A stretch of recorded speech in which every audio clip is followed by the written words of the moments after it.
بسم اللہ الرحمن الرحیم۔ شروع اللہ کے نام سے جو بڑا مہربان اور نہایت رحم کرنے والا ہے۔ آج کی اس ویڈیو میں ہم ایسا واقعہ بیان کریں گے جسے سن کر آپ کے رونگٹے کھڑے ہو جائیں گے اور آپ کی آنکھوں میں بھی آنسو آ جائیں گے کہ ایک ایسا جانور جو بے انتہا وفاداری نبھانے والا ہے۔ یہ ایسا واقعہ بیان کرنے والے ہیں جس کو آپ نے شاید اس سے پہلے نہیں سنا ہوگا۔ آج کی اس ویڈیو میں ہم بات کرنے والے ہیں حضرت امام حسین علیہ السلام کے گھوڑے کے بارے میں۔ حضرت امام حسین علیہ السلام کے گھوڑے کا نام کیا تھا، آپ کے پاس یہ گھوڑا کہاں سے آیا تھا اور اس گھوڑے کی کیا خاصیت تھی، اس ویڈیو میں ہم آپ کو حضرت امام حسین علیہ السلام کے گھوڑے کے بارے میں تفصیل سے بتائیں گے اور ساتھ ہی ساتھ یہ بھی بتائیں گے کہ میدان میں اس گھوڑے کی کیا وفاداری تھی۔ ایک وقت بھی آیا تھا کہ جب اس نے حضرت امام حسین علیہ السلام کے ساتھ بے انتہا وفاداری نبھائی، جسے سن کر آپ کی آنکھوں میں بھی آنسو آ جائیں گے۔ محترم ناظرین، حضرت امام حسین علیہ السلام کے گھوڑے کا نام ذوالجناح تھا۔ ذوالجناح کو ایران کے بادشاہ نے ایک مرتبہ نبی پاک صلی اللہ علیہ وآلہ وسلم کو تحفے میں دیا تھا۔ آپ صلی اللہ علیہ وآلہ وسلم کا یہ مشہور معجزہ ہے کہ آپ جس بھی گھوڑے پر ایک مرتبہ بیٹھ جایا کرتے تھے تو اس گھوڑے کی عمر بڑھ جایا کرتی تھی، پھر وہ گھوڑا کبھی بھی بوڑھا نہیں ہوتا تھا۔ اس لیے یہ گھوڑا اتنے سال گزرنے کے باوجود کربلا کے میدان میں صحت مند اور چاق و چوبند تھا۔ حضرت امام حسین علیہ السلام کے اس گھوڑے کی رفتار اور اس کی خوبصورتی کی وجہ سے اس کا نام ذوالجناح رکھا گیا تھا۔ جب بھی یہ گھوڑا جنگ کے میدان میں دشمن پر حملہ آور ہوتا تو ایسا لگتا تھا کہ جیسے یہ گھوڑا بھاگ نہیں رہا بلکہ اڑ رہا ہے اور اسے پنکھ لگے ہوئے ہیں۔ ذوالجناح یعنی دو پروں والا گھوڑا بھی اسے کہا جاتا تھا۔ حضرت امام حسین علیہ السلام کو بچپن سے ہی گھوڑوں کا بہت زیادہ شوق تھا اور ایک مرتبہ امام حسین علیہ السلام اپنے نانا نبی پاک صلی اللہ علیہ وآلہ وسلم کے پاس گئے۔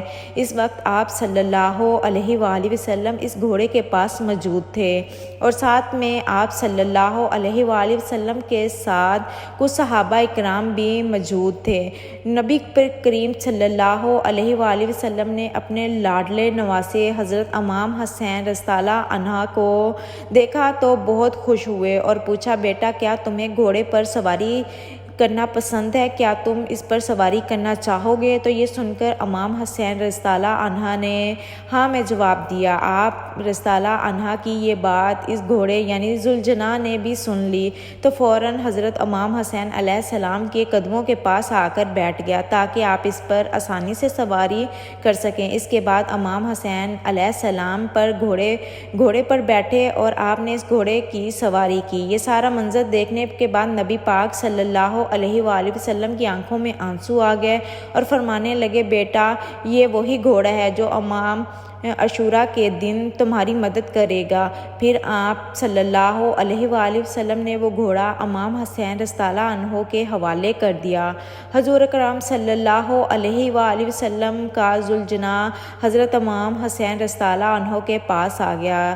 سمجھ رہے نا، کربلا کے میدان میں نبی پاک کے نواسے امام حضرت امام حسین رضی اللہ عنہ سے وہ محبت کی، وہ وفاداری کی جو سن کر اور دیکھنے والے کی آنکھوں میں آنسو آ جائے، دیکھ کر بھی ذوالجناح پر اتنا زیادہ ناز آ جائے کہ اس نے اتنی زیادہ وفاداری کی۔ دوستو، امام حسین رضی اللہ عنہ کے گھوڑے سلسلہ کے بارے میں یہ بات مشہور ہے کہ جب یزیدیوں نے حضرت امام حسین رضی اللہ عنہ کا پانی بند کیا تو ذوالجناح نے بھی پانی نہ پیا۔ ذوالجناح کو پانی کے لیے بہت زیادہ وہاں موقع ملے لیکن ذوالجناح نے پانی نہ پیا۔ حضرت امام حسین رضی اللہ عنہ کے ساتھ پانی نہ پی کر اپنا وعدہ وفا کر دیا۔ اس کے بعد جب کربلا میں 10 محرم کا دن آیا تو حضرت امام حسین رضی اللہ عنہ ذوالجناح سے زمین پر گرے۔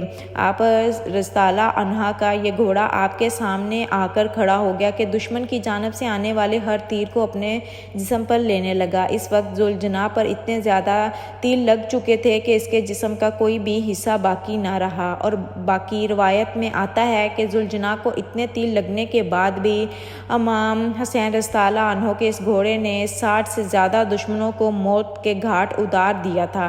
اس کے بعد جب ظالموں نے حضرت امام حسین رضی اللہ عنہ اور ان کے سارے ساتھیوں کو شہید کر دیا تو حضرت امام حسین رضی اللہ عنہ کا یہ گھوڑا یعنی ذوالجناح اہل بیت کی لاشوں کے گرد چکر لگانے لگا۔ پھر ذوالجناح حضرت امام حسین رضی اللہ عنہ کے جسم کے پاس آ کر رک گیا اور اپنی پیشانی کو حضرت امام حسین رضی اللہ عنہ کے خون سے تر کر لیا۔ پھر اپنے پاؤں کو زمین پر اس طرح سے مارا کہ جس سے اتنی زور کی آواز پیدا ہوئی کہ پورے میدان میں سناٹا چھا گیا۔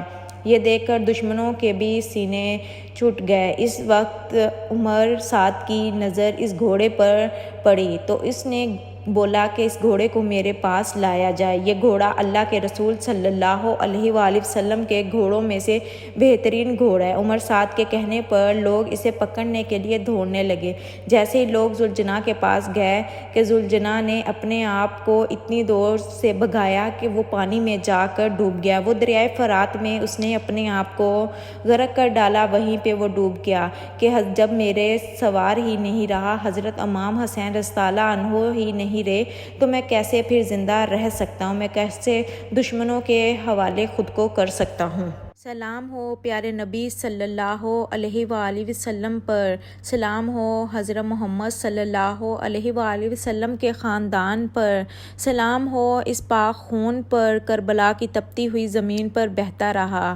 دین کو بچانے کے لیے پیارے نبی کے خاندان نے اتنی زیادہ قربانیاں دی، سلام ہو ان پر، اور یہ سلام ہمیں اتنی آسانی سے مل گیا۔ اللہ تعالیٰ اس پر ہمیں چلنے کی توفیق عطا فرمائے، آمین۔